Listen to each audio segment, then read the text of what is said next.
50 years ago, in the old Soviet Union, a team of engineers was secretly moving a large object through a desolate countryside. With it, they were hoping to capture the minds of people everywhere by being the first to conquer outer space. The rocket was huge, and packed in its nose was a silver ball with 2 radios inside. On October 4th, 1957, they launched their rocket.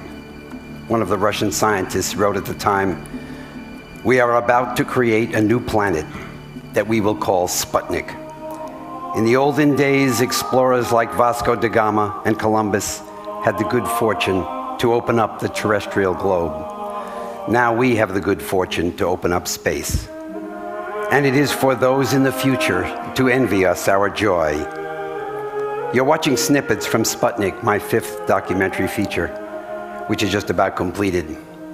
It tells the story of Sputnik and the story of what happened to America as a result. For days after the launch, Sputnik was a wonderful curiosity, a man-made moon visible by ordinary citizens. It inspired awe and pride that humans had finally launched an object into space.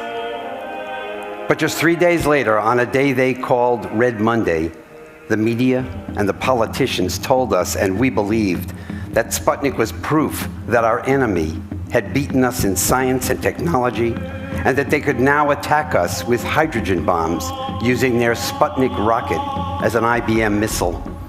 All hell broke loose. Sputnik quickly became one of the 3 great shocks to hit America. Historians say the equal of Pearl Harbor or 9/11. It provoked the missile gap. It exploded an arms race.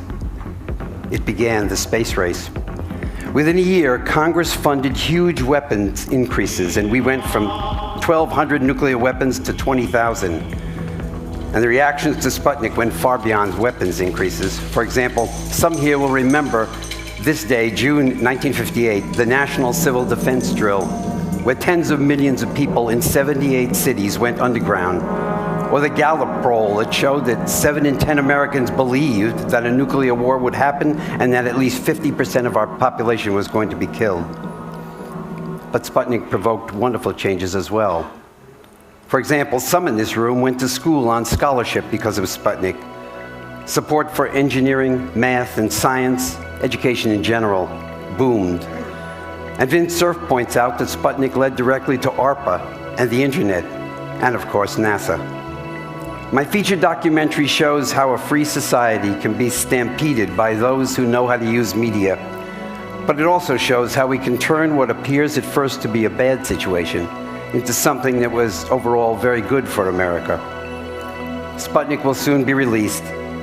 In closing, I'd like to take a moment to thank one of my investors, longtime TEDster Jay Walker, and I'd like to thank you all.